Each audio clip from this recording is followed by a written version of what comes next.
What's going on, everyone? It's Mitch from RespectMyRegion.com back with another episode of the North American Weed Tour podcast. We're looking at the best in legal cannabis across the map. Today, I've got two special guests joining us from the Emerald Triangle, man, Humboldt County. We got Tim and Laura Grasso of Snail Nail. How you guys doing today?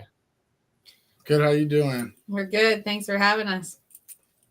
Awesome, man. Super stoked to have you guys on here. I just met Laura in person at MJ Unpacked here a couple weeks ago in Las Vegas. I've been knowing Tim through the interwebs, but not finally meeting face to face in a chatting manner, and about to meet in person here in back in Las Vegas, coming up for the Hush Party, I believe. So super stoked to have you guys on here. I start every episode with our guest origin story with cannabis. So Tim, since you're digitally sitting next to me, we'll start with you and then we'll move to Laura. But just curious kind of when you and cannabis started your relationship, man. Yeah, as a consumer, I've been consuming, over probably 12, 13 years now. Started kind of after I finished playing college football, because in college football, if you test positive for THC back when I was playing, you easily would be kicked off the team, indefinitely not sure, and you could put your future in, kind of a debacle. So it was a big deal for me to play at a high level of football, so I didn't want that to be my problem. But as soon as I was able to, I dabbled into it and really fell in love with the plant. And then in 2015, started actually getting more involved, moving the plant, doing different things in the gray market. That was the medical only industry in California that we had going for a long time. 2015 was a fantastic time to be about this plant, be moving it, interlocking with people and moving the product to the people that needed it, in the collective style, old school way, where we did good business. And, you still needed to vet the people in order to actually move the products to. So it was kind of a in between the black market, not fully recognized, nationwide or even statewide, really at that point. And then, just really enjoyed it. I've got a passion for it. I enjoy helping people. So, I think you and I have been, online linked for years now. And I think that you've probably seen that I've got a passion that regardless of what the state of the, laws in your area are, it's medicine. And regardless if it's recreational, medical, or fully legal, to me, it doesn't matter. It's about whether it's right or wrong. To me, it's right. So that's my past with the plant. So I love that. What about you, Laura? Well, I kind of have a long history. I grew up in Oregon, so when there was guerrilla growing, I was a junior in high school, and my boyfriend at the time said, "Hey, I want to, show you something." And he was like an outdoorsman. So normally it would be like, let's take you to a hike to a waterfall. And we're hiking up this creek, and all of a sudden we come around this bend, and there's this 6.5-foot plant he had out for summer. And I just fell in love with the plant. It was beautiful. And from that kind of moment forward, I was a grower for 20 plus years. And I was in a place in LA County. I was in county, so I couldn't actually get a permit to grow once we went rec. I was just not in a place that they were going to allow for that. So I pivoted. I pretty much touched every part of the industry up from like 98 to 2018. Legalization really changed the dynamics with certainly, the plant. Going from medical to recreational changed a lot of things for, I think, a lot of folks. I was not, I was one of many. But, I touched pretty much everything from managing dispensaries to being a buyer to, obviously cultivation was always my passion. So after 2018, I kind of saw what the future was probably going to hold for a lot of us cultivators. So, and he and I actually met at Hitman Cafe back in the day. pre 2018 Yeah. when they outlawed having those fun places. And so I think that was kind of when we had a baby. We had a baby and started really working on our product that we have now. So that was kind of my story of, you know, how I was always a consumer. And when I became a mom, you know, the other part of being a mom is even if you're in the industry, most of the time you're smelling like flower, it's kind of a problem. So I also no longer had the time to sit and smoke 5 joints anymore. I needed to have a dab and move on with my day. So that was the other part of what changed for me was I ended up really in concentrate lane after becoming a mom. And so, and on our first date, he actually brought a rig and inverter with an e-nail into the car. I was like, who is this guy? So that was kind of the beginning of the blossoming of it all. You gotta bring your A game, right? Yeah, love it first dab, huh, man? Exactly. It was a selling point for sure. He definitely came with his A game. Well, technically, I had a booth at Hitman when she did as well, and she was at the time she being humble. She created one of the first rose petal joints ever to be sold in actual dispensaries in 2015. So she did a great job. She was passing out joints and doing different things. It was a women's cannabis event, believe it or not, at Hitman. And one of the ladies who was putting the event on was also a baker and told me, hey, if you can get me some of it was actually CBD THC wasn't allowed for that specific event. But if you give me some CBD chocolate, I'll make you some donuts. And I was like, that'd be a great thing for my booth. And I had these CBD donuts out, and that's actually our real interaction was she was walking around with her rose petal joints and a nice bud in her hair, and she couldn't get enough of these CBD donuts. I don't know that I even did anything. So he just showed up with chocolate and a beard, you know. So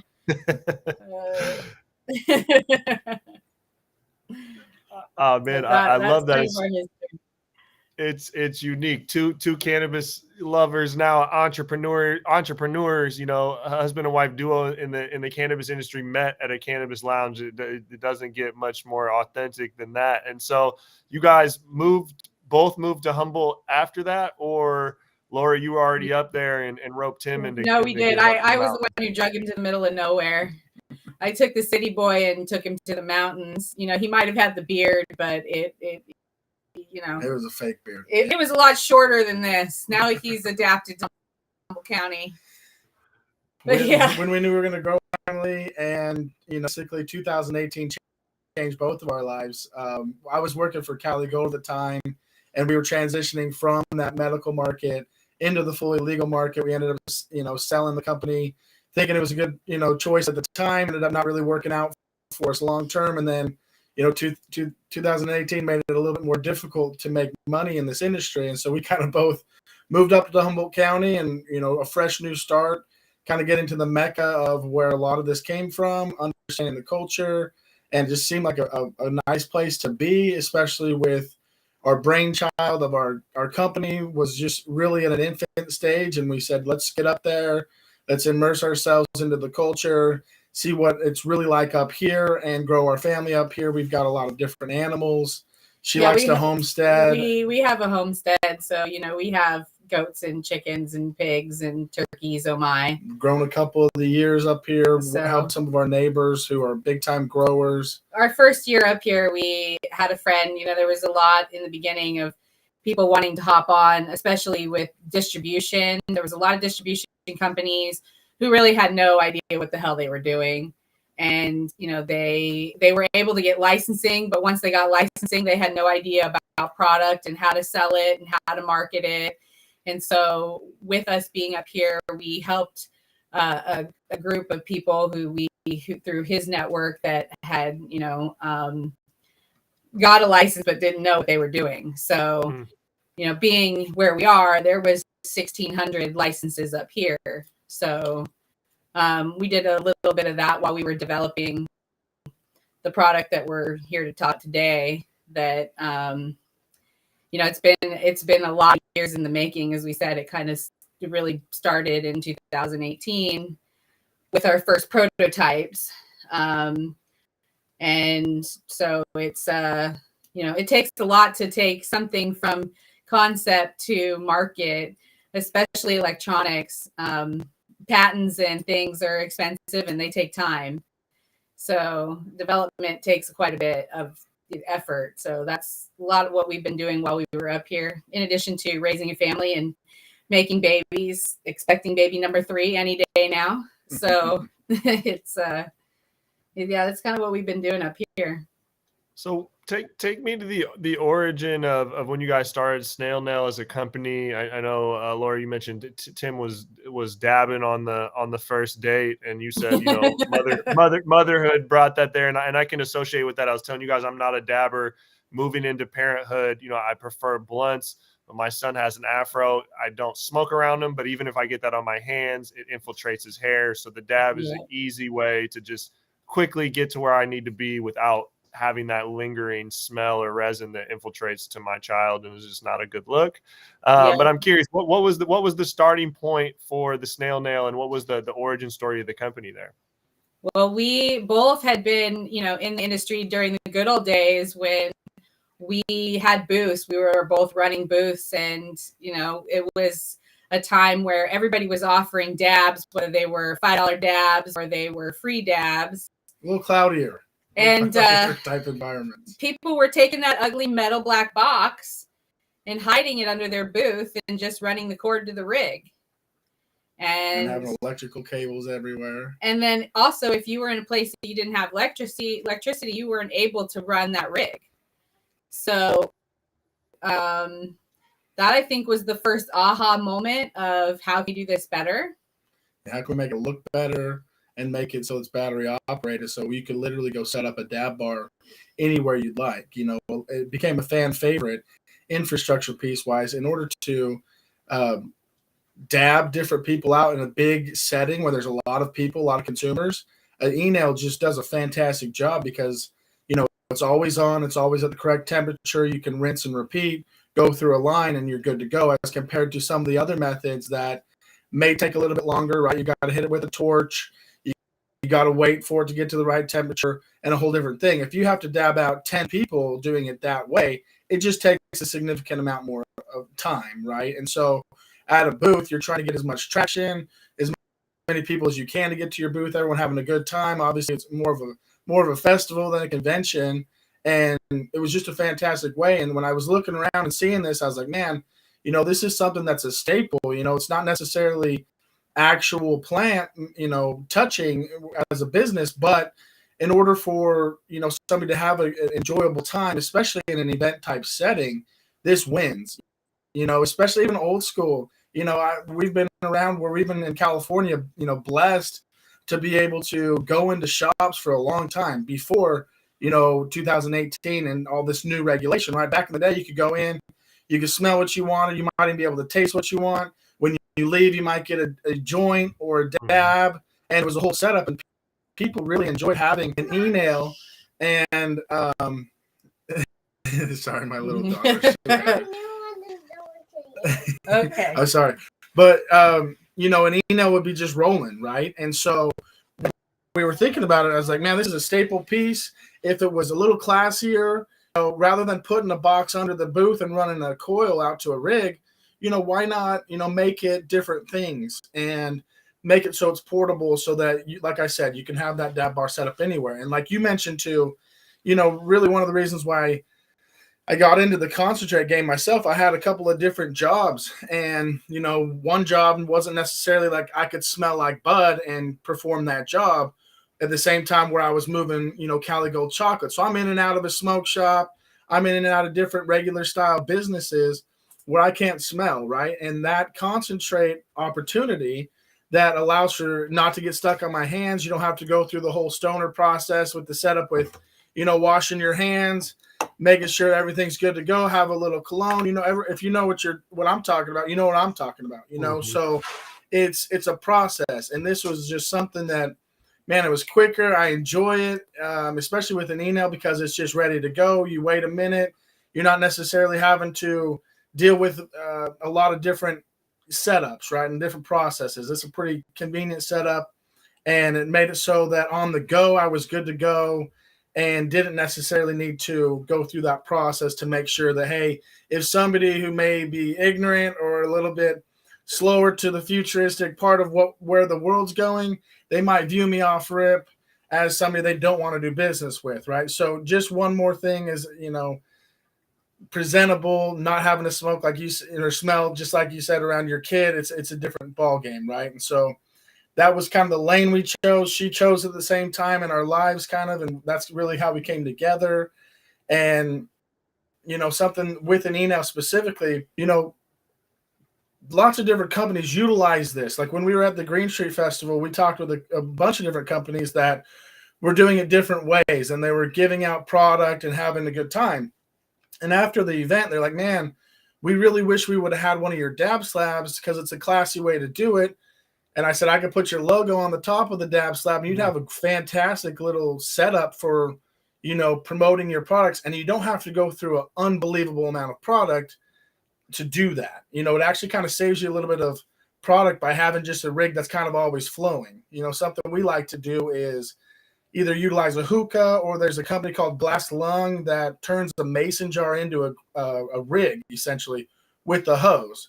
So we just had that going, and we had new mouthpieces, and essentially you just keep adding wax. We used Wax Snacks little inserts into the E-nail and just kept it flowing, right? It was a fantastic way to do it. Wax, shout out to Wax Snacks. They're like the shot glass of the future for dose dabs, right? It keeps your bowl so much cleaner. Yeah, and then we were able to actually know after the event how many dabs we went through, and trackable data that companies would like in a nice setting that's a little bit different, a little more upscale than just, hey, let's have an E-nail. It's an upgrade to the E-nail. That's kind of what we've been hearing at the trade shows we've been going to. People like, oh, we're avid E-nail people. There's people even at MJ Unpacked. They're like, oh, our E-nail's up in our hotel room. And I was like, yeah, it's a way to do it rather than having to put towels down under the bathroom and put the shower on and try to get away with it in the hotel room. An E-nail's a whole different deal, And they said, oh, we need to upgrade our E-nail. And I was like, oh, you know what? That's actually probably one of the lanes we're in, is people who enjoy this technology. They want to be able to have a temperature control. They're in line with the fire marshal. We were working, I can't remember if it was Kushstock or an old school High Times event, but it started raining. And when that happened, everybody moved into a convention center, the indoor part of this whole festival. And everybody who had an E-nail was still in business that day. And anybody who was trying to torch, fire marshal shut them off. And so that was another thing. It's like, okay, so when lounges do come about, it might not necessarily be a torch opportunity, and it needs to go to something else that can, dominate that space and give a nice, in my opinion, optimal way for people to consume plant medicine. It also allows, like, the fact that we are, I don't know whether you mentioned or not, whether we were, our prototype started as a helmet that, he was mentioning that he was working for Schutz selling helmets. So he had access to these little mini collectibles. And it was like, well, what if we just sink an E-nail in that? And that was the original idea, because I understand football, right? And I was like, man, there's a lot of smokers in football. And, I've never met a running back who's not dealing with head trauma. It just, they go hard, right? You got grown men going at each other as hard as they can. So they're obviously going to be dealing with different ailments that they're going through. And cannabis is a much better alternative to some of those opiates and Toradol and all the line of different alternatives, right? And I was like, man, if you like dabbing and say you like, like the Cowboys, right? And this is a must-have, we just made one where it's a portable version. So you can see that it's actually an E-nail right here. I don't know if that's showing up or not. Yeah, I don't see the light on, but I don't know. Is that bad lighting? Maybe. Probably. But anyways, this is actually a portable E-nail itself. So we're in talks with Ricky and his group at Heisman to, mass distribute these all over the country. And if you liked a certain team, we could do that type of color and give you something that's a staple for, say, Super Bowl Sunday.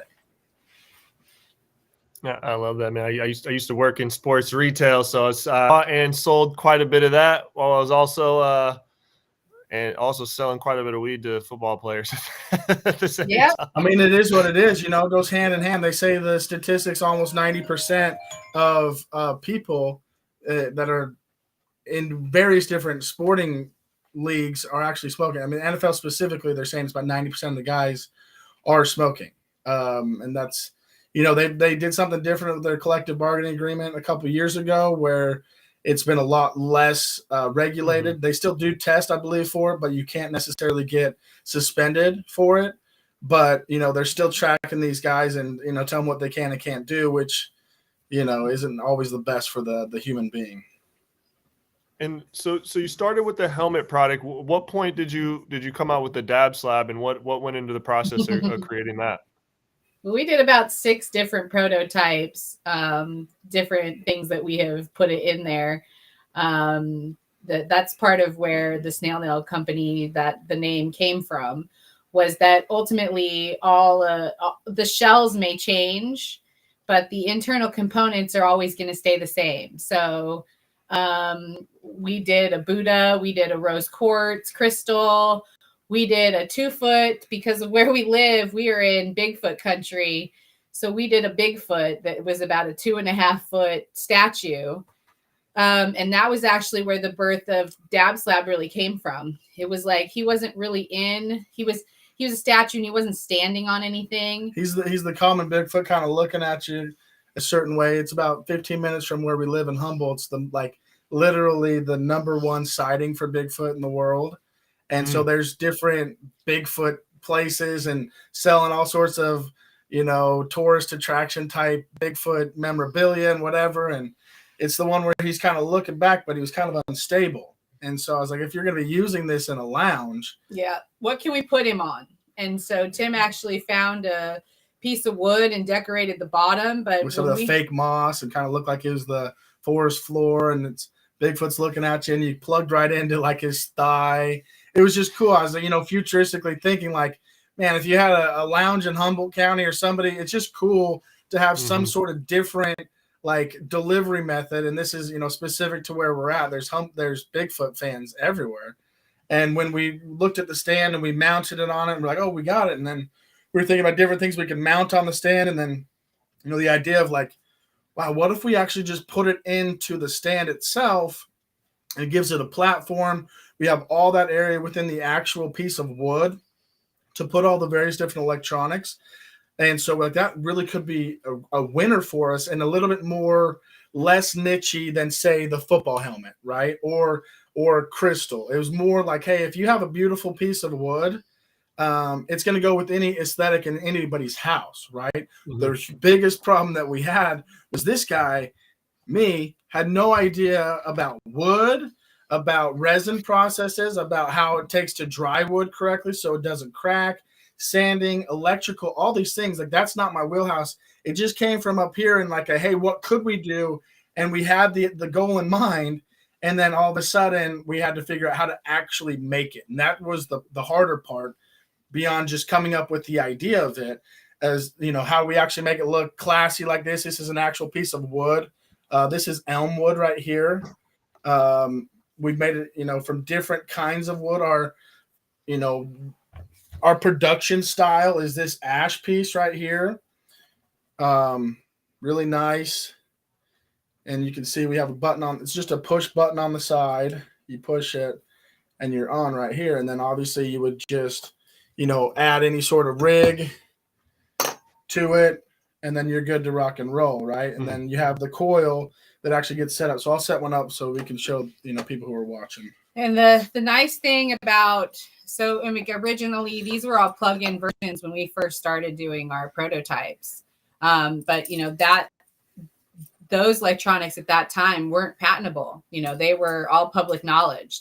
So it was like, how do we can, you know, obviously we can do design patent and protect the concept of the design, but how can we really secure our investment, our intellectual property here?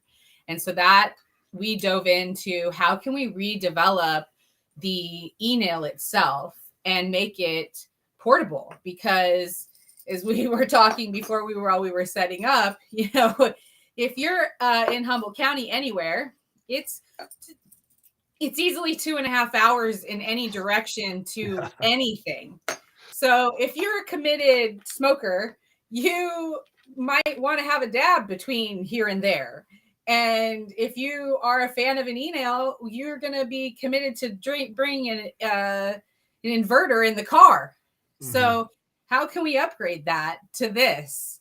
And so we dove into literally redesigning the whole concept. And, you know, as he was mentioning, like, we kind of really do a great job in an event space. I can walk around with this and offer dabs at a party like I'm offering hors d'oeuvres. Mm-hmm. Yeah, that's something we're planning on doing, and you're going to see live in a couple of days here when we're going to release that at the Hush Party coming up here in Las Vegas as an after party from MJ BizCon. So, you know, when people are walking around, they want to have a nice ability to you know, access some plant medicine. We'll be walking around offering people with some nice rigs, probably have a hookah set up with some hoses and just walk around saying, hey, here you go. Here's a classy setup. It goes with any backdrop. You know, this is supposed to be an upscale party. This is going to just add value to the consumer's experience and, you know, really the future of dabbing. You know, I think this should be a staple in any lounge setting in the future. People that are, you know, serving up plant medicine, we've had a really good response from people who do have consumption lounges. People do a lot of Thursday night football, Monday night football, and, you know, utilizing the helmet, utilizing a dab slab.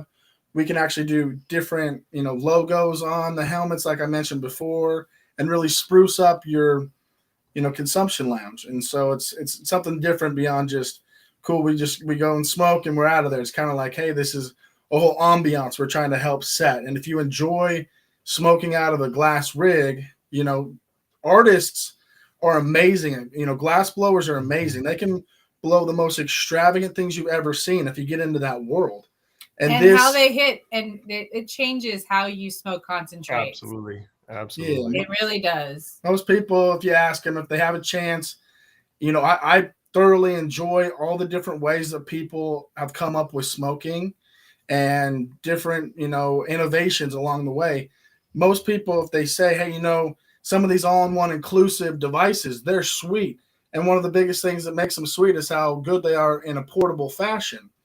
And, you know, I've asked a lot of people, you know, if you had a chance to actually have your rig right now versus that, you know, what would you do? And most people say, well, if I had my rig, I'd go with my rig. Mm-hmm. And so this kind of gives that option of, hey, you know, bringing that portability aspect, because I believe some of those companies really proved that portable dabbing is a real thing. Now we're kind of like saying, hey, let's roll it back a little bit to this staple piece that now we can now set up anywhere you want. So portability, we can check that we can cross that off, right? And say, hey, we're still there.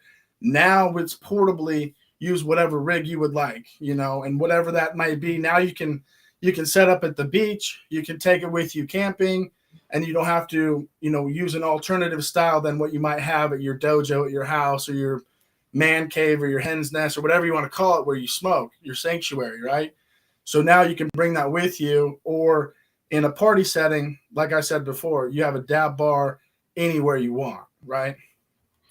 No, absolutely. And that's, like you said, the world of glass is nuts, right? Like I'm not, I told you guys before we started, I'm a baby dabber, but I'm aware of that world.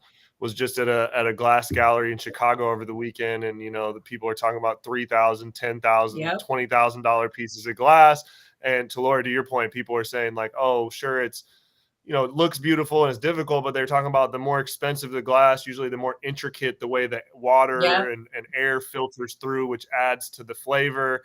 And so those folks, right, like Pelican casing it, they're not going to sacrifice that rig or a certain standard of rig for anything, right, due to just the connoisseur level of engagement with the plant, right? And like you're saying, having something mobile on the go that can be fitted to different things definitely helps open up that.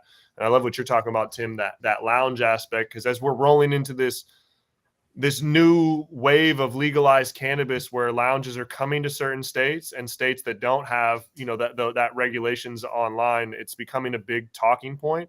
And I think that's going to be a huge part of this industry moving forward. And there's that need for products designed for the experience at the lounge, because like you mentioned, Tim, fire code is going to restrict a lot of things. And even still, like the traditional cannabis, you know, having a rig and a torch, that's maybe not the best thing to have in a lounge setting, to have a bunch of torches to giving them to the general public, right? There's a lot of room for error. Right. Like what we were talking about, I realized after we had our inverter go south while we were in the car, and I had to go back to a torch, how uncivilized it felt to me. Like I was wasting wax. You're burning it off, and it's burning this gnarly smoke while you're cleaning the bowl. It's and how many people have had a bad experience because of having too hot of a dab. You know, back in the day before anybody knew better about hot dabs, everybody was like, man, I don't want to dab because my throat hurts. I saw somebody do it. They started sweating. They were coughing. I don't want to ever go through that. And I was like, I can make it so you don't go through that. Right. And a lot of times, you know, a first impression on something is make or break. You know, people might not ever try it ever again, let alone if this is their first try. You know, I talk about people who've had a bad experience with weed before, and then they say they're anti-weed. And I was like, well, it might have been the strain you had. You know, realistically, let's get into it. And I like to talk about it and dive into it and understand what exactly they tried. If somebody comes in and their first and only experience is a hot dab, like you and I have both seen before, they're never going to do that, you know? Whereas I convert so many people's wives and girlfriends to now jump into this side, like, oh, I don't smell like weed anymore. Oh, I can have a little low temp dab and just kind of hit it a little bit. You know, a benefit is that, you know, with a torch dab, right? That banger is going to be as hot as it's going to be, and it's only going to go down, right? It's never going to stay consistent. So when you go to dab, you got to rip it like a bomb, right? I mean, it is what it is, and you got to take that big fat rip, which everybody may or may not like that. I enjoy it, but also at the same time, I don't have to hit it like that every single time because it's still just rolling in that banger, right? And so you can come back to it. It's still going to have some of the, you know, the sweet medicine in it, and it's not just, oh, we have to reheat it up, and then whatever was left now is gone. Like, it's still rolling. You know, it's like when you've got a cherry in a joint that's just going. You don't have to smoke the whole joint because it's going out. It's always on. Yeah, I think there's a lot of women and an older group of people as well. Novice people. Yeah, who, you know, being able to give them an actual true vaporized hit where they're not coughing, they're not blowing out huge streams of smoke, and they can taste. Like, the wonderful thing about concentrates is that you're able to really get the terpenes, you're really able to get the essential oils of the plant, all of those things that we love, the smell of flower, you get to actually taste that in concentrate. And so at a low temperature, people who, you know, love that part of it, they don't necessarily have to get, so they're slammed and they're high out of their mind, that hash high of laying down and going to sleep, because they have the control of that temperature of that low temp dab. Well, and let's be honest, it looks a lot nicer, right? When I show up and I, you know, have, you know, an old school way of doing it with torching and just a regular rig, and then I have a nice dab slab setup where I've got a football helmet paired with a football rig, and I had push a button and it turns on and it's just going. People are like, wow, this looks a lot different than, you know, the old other way of doing it. Because let's be honest, I like dabbing. So it doesn't necessarily mean that I'm not going to hit a hot dab, or at a torch party, I'm not going to hit it. I'm going to. So, but at the same time, the people who are a little bit, you know, standoffish to this industry, not maybe as avid, they're going to really enjoy the fact that you might not look like you're doing some harder drugs with the torch. You know, there's similar processes out there that people like kind of associate that with. Whereas you just do a nice little flip of a switch with a nice little convenient appliance looking thing, and you're like, oh wow, this is pretty cool. And it opens up more doors for people that, you know, may not be as into it as others, and a torch doesn't bother them, right? So changing the dab game.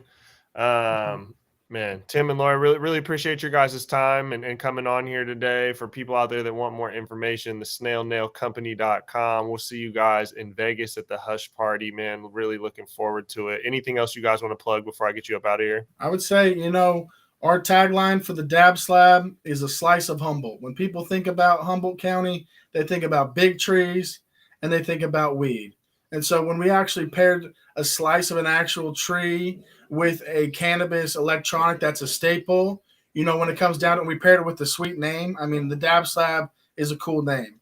Realistically, it's a snail nail. All of our different designs are snail nails, right? That they all have different shells with the same internal components like a snail, but they're e-nails. So that's kind of what we went with. But when we came up with Dab Slab, a slice of Humboldt, it really just kind of it hit for us, and we're hoping that it becomes a staple and people will say, oh, well, we have a lounge. Don't forget the Dab Slabs. Something we just recently did with the lounge. We said, hey, why don't you offer, say, people are trying to figure out how they're going to make money on the lounges, right? And if it's a membership process or if they're able to actually sell on, can you bring your own stuff, whatever, all the different ways, So a way that we can help those lounges create revenue in a nice, fashion is, hey, take this portable Dab Slab, put it on your various different tables and offer a couple different grams with it and say, hey, you can have this Dab Slab for the next hour or 2 hours while you're here, and they can make a revenue off of an infrastructure piece, take that back, offer, fabulous glass that pairs with it, and there's no electrical cord strung around the entire lounge. And so it's just a classier way to do it. The Dab Slab, a slice of Humboldt, kind of, what we're going for. And we hope to be in a lot of different places, whether it's lounges, events, different things you have set up. So we look forward to seeing you at Hush House and giving you the full experience, because you have yet to actually have the dab off the Dab Slab. So we'll dial you up. Yeah, we'll be there offering hors d'oeuvres. A little bit later in the evening is when you catch me at dab time. Dab 30 for me is a little bit. Remember, you can take a little sip. Just take a little sip. You can just take a hit and move on. It doesn't have to alter your entire day. We were talking about those low temp dabs. Just come get a taste. You'll catch me off a dab. You'll catch me in my true form where I don't want to talk to anyone. I'm expressionless on the face. We're gonna change it. We'll give you a little taste, and all of a sudden, Mitch's just gonna be talkative, ready to go. All right. Well, we look forward to seeing you. I'm with it. I'm so ready to see you guys. I really appreciate you guys coming on here. I love what you guys have came up with, the whole ethos, the process of obviously your guys' relationship, creating this product, the thought and just the transgressions of how this came about. It's not two people that thought, how can we make money off this industry, or someone that wanted to create it. It's people that are authentically from the culture, and just so many things of their life kind of shaped them to where they want to be. And it just sounds like you guys, all of the journey you individually went through and together has placed you kind of where you're supposed to be. And that's a very special thing, man. So I really appreciate your guys' time and appreciate what you guys are putting out for the community. And again, stoked to see you guys here in a couple weeks, or not a couple weeks, in a week. Thanks for your content, man. A lot of times I'm always liking your stuff. A lot of the things you come out with, the interviews you do, you do a lot of good things with Respect My Region. And we were both excited to see you when we met you in Vegas. And, we're looking forward to seeing you again in Vegas and being actually part of the experience where we can showcase what we have, as opposed to just having it there without it functioning. So we look forward to it. Well, thanks for having us. Awesome. Tim, Laura, of the Snail Nail and the Dab Slab product we're talking about today. This is North American Weed Tour. We're looking at the best in legal cannabis across the map. I think we got one more episode next week on Monday, maybe two, and then we'll be in Las Vegas. We'll be doing a live episode at the Hush House Party where these folks will be, man. We hope to see everyone out there at MJ BizCon. Tune in for more content. We'll be back soon.